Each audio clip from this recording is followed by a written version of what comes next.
Doc on the Run. We help injured runners run.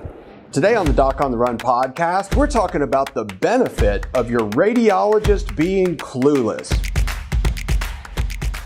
One of the things that really drives me crazy is when I write out an MRI order for you or an X-ray order for you, and I explain on the form that I send to the imaging center that you have a concern for, let's say, a metatarsal stress fracture of the fourth metatarsal. And I write on your form that you've been running and training and you started having pain. You've been having pain for 6 weeks. You tried a fractured walking boot. You've tried offloading. You've tried crutches. You've used a bone stimulator, but nothing's seeming to help.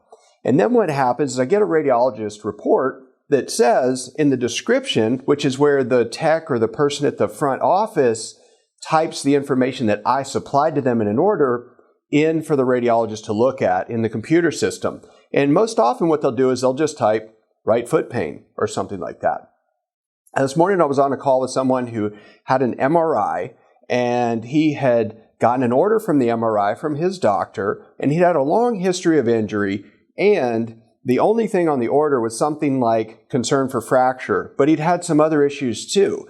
And because there was such a limited description for the radiologist, the patient was a little irritated and frustrated that the radiologist didn't have the full information. And I will admit that I also get very upset about this when I'm looking for something obscure that the radiologist is likely to miss unless it's on their radar. But there is an upside to everything. And what you're looking for, and what I talk about all the time, is how to get a valid second opinion.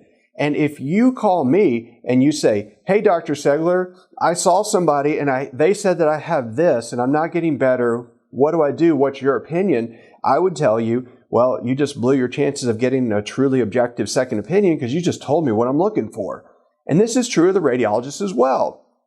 So although I think it's helpful for the radiologist to have most of the detail, the truth is that when they're clueless about your situation and they don't have all of the background about your situation, the lack of their understanding of your situation gives them the opportunity to look at all the images on your X-ray, on your MRI, on your CT scan, or whatever imaging study you get, and give you a true objective opinion on what they see based on knowing only your images and nothing about your story. So it can actually help you in that respect. And when that happens, then you know the radiologist is looking at it, they're saying, well, this is what's really the most interesting is this thing. It really looks like you have a plantar plate sprain, or it really looks like you have a stress fracture in one of the sesamoid bones, or you really have some tendinosis in the flexor hallucis longus tendon and not the Achilles tendon. And since they're only looking at changes on the images that suggest trouble, it really does give you a different opinion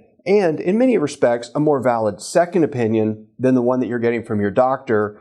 And it can be very helpful that way too. So even though I get upset about it, you don't have to get upset about it. It's okay. It's still good information, and it's a bit of a different perspective than if they did have the entire story about you, your foot, and everything that's happening with you. So if you're confused and you're getting a second opinion, try to make sure you get the objective second opinion that's sort of a clean read from the radiologist or the doctor who you're seeking out to do your second opinion. Now, if you found this useful, please like it, share it, send it to somebody, post it on social media, and I'll see you in the next training. Doc on the Run. We help injured runners run.